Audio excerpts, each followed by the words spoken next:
Assalamualaikum. So you are seeing this condo type building, guys, would be our next or future project to be developed. Let's check this out.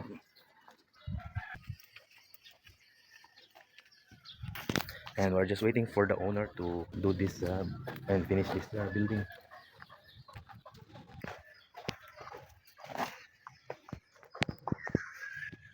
Here in the slab had sagging. We call in Tagalog lundo because the workers removed the braces and the supports in less than 15 days. Basic lang to.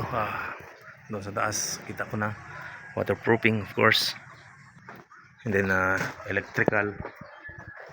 At least meron na, so lagyan na lang ng lambre, then wires. Ito waterproofing. Ay, nakita mo yung ulan. So basic. May konti lang ipapalitada dito. Ito finishing yan, saka yung lagay ng panel board, and of course the door jump for the CR. So we'll do this project inshallah